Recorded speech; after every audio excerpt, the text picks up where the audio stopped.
So much.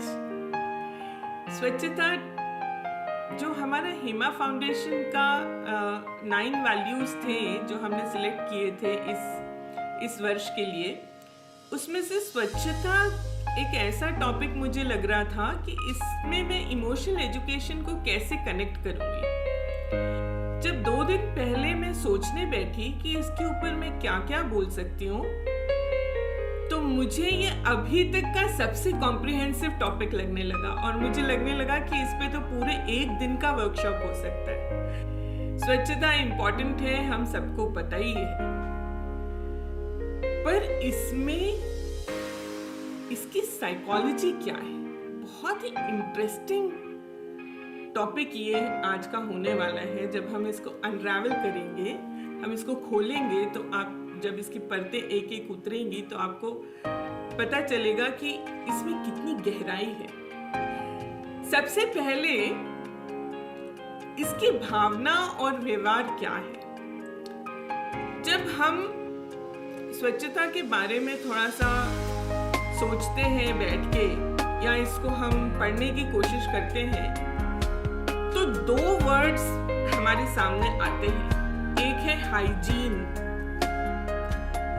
और दूसरा है डिस्गस्ट, घृणा। ओके, सो हाइजीन मैंने जब जरा से देखा कि हाइजीन का मतलब क्या है, तो मुझे बड़ी इंटरेस्टिंग इसकी हिस्ट्री मिली इस वर्ड की। एक ग्रीक गॉडेस के नाम पर ये वर्ड रखा गया है और वो ग्रीक गॉड अपोलो, आप सबको पता है, हमारे यहाँ बहुत प्रसिद्ध अस्पताल है अपोलो अस्पताल। Apollo was a Greek God. उनकी ग्रैंड डॉटर थी ये गॉडेस हाइजिया, और ये जो गॉडेस थी ये एक हीलिंग कल्ट की लीडर थी, जहां पर लोगों को हील किया जाता था, उनको स्वास्थ्य प्रदान किया जाता था, उसकी लीडर थी। तो उस ग्रीक गॉडेस के ऊपर ये वर्ड आया हाइजीन, हाइजिया से हाइजीन। अब ये जो हाइजीन है ये एक्चुअली इमोशन नहीं है, ये एक इमोशन पे बेस्ड बिहेवियर है। हाइजीन एक व्यवहार है जो हमें क्लीन रखने के लिए किया जाता है। Hygiene is indeed based on the emotion of disgust. And my dear friends, disgust is one of the 6 universal emotions that we are born with. बाकी के जो 5 यूनिवर्सल इमोशंस हैं, या जिनको हम बेसिक इमोशंस कहते हैं, वो है हैप्पीनेस, सैडनेस, सरप्राइज, फियर और एंगर।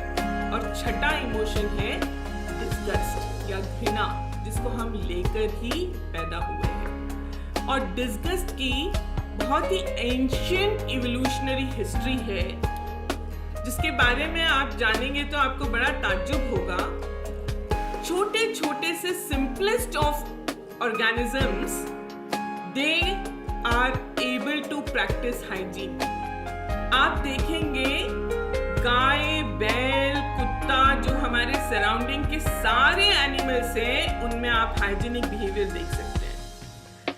सारे एनिमल्स अपनी पूंछ से जगह को क्लीन करते हैं, फिर उसमें बैठते हैं।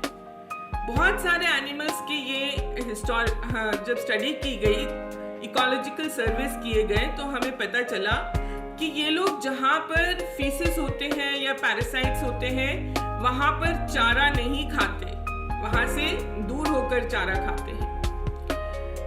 इस तरह से हमें पता चला कि animals also exhibit hygienic behaviours. Thank you so much for joining us today and giving me an opportunity to emotionally educate you about a very interesting emotion of disgust. Thank you so much. I must give sincere thanks to Hema Foundation for this outstanding webinar. I think the way the topics have been chosen, it is tremendous, and during this pandemic times, we all are connected in this platform, and I hope the topic has touched everyone. And when we talk about this particular topic, it is a people's campaign.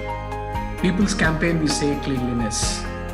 Even if everyone knows the father of nation also, Mahatma Gandhi, he also always used to say, where cleanliness exists, godliness resides.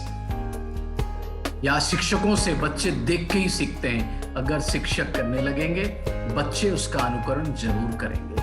So by these words I can say the mission of HEMA Foundation, mission of such people, those who are working with, you have competitions like Him Virtues. I was hearing from Disha so wonderfully, I could understand by the words what she spoke. It was so nice that she enjoyed, somebody has enjoyed. And HEMA Foundation, I congratulate the entire team for organizing such effort. And whatever efforts, even though I am associated with around 7,000 to 8,000 schools in India, so certainly the entire team of Global Talk Education Foundation will come in this common initiative where we think that this is something good to be done for the nation. So thank you very much, Dr. Chinu Agarwal, for inviting me to this such a wonderful session today you had.